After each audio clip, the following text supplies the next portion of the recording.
Un balai de sécateurs au milieu des parcelles, des grappes qui tombent et des équipes à pied d'œuvre. C'est parti pour les vendanges en Provence. De bon matin et sous un soleil de plomb, nos vaillants saisonniers récoltent le raisin. Pratiqués traditionnellement à la fin de l'été, les vendanges durent environ de 12 à 15 jours. C'est un travail d'orfèvre. Le sécateur doit se manier avec dextérité, car une catastrophe est vite arrivée. Vous disiez c'est dangereux pour les doigts ce que vous faites? Oui, Qu'est-ce qui peut arriver? s'enlever un bout d'extrémité. Grâce à des conditions climatiques favorables, cette année les vendanges ont commencé 4 jours plus tôt par rapport à la moyenne. L'hiver dernier, la pluie est tombée et a rechargé les nappes phréatiques. Le printemps a été sec et clément. Le Mistral a soufflé, ce qui est excellent pour l'état sanitaire du vignoble. En outre, une amplitude thermique importante entre le jour et la nuit a contribué à obtenir un raisin de qualité. En tout cas, du côté des récoltants, on est confiant. Ça devrait être un bon cru. L'hiver a été bon, bien pluvieux.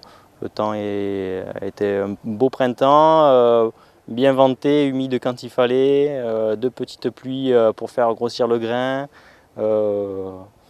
Une qualité de raisin très honorable, donc je pense qu'on devrait arriver à faire quelque chose de très bien. Ouais. 1h du matin, on pourrait croire que les vignes dorment. Pas du tout. Les vendangeurs là, tous à la benne, allez hop! Sécateur, seau et lampe frontale, ici on vendange à la fraîche.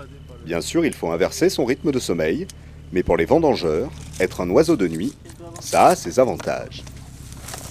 Et c'est quand même moins fatigant qu'avec le soleil, la chaleur dans la journée, hein. C'est moins pénible.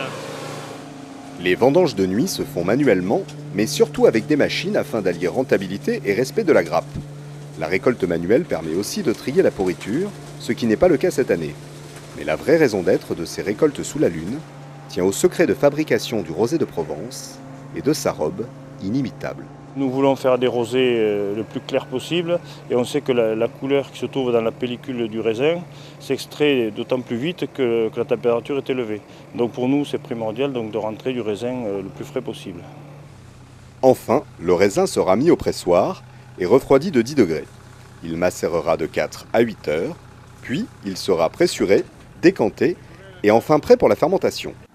Cette année, les volumes devraient être supérieurs, ce qui est une bonne chose car les stocks sont au plus bas. Plus de 170 millions de bouteilles sont produites annuellement en Provence, dont 88% de rosé.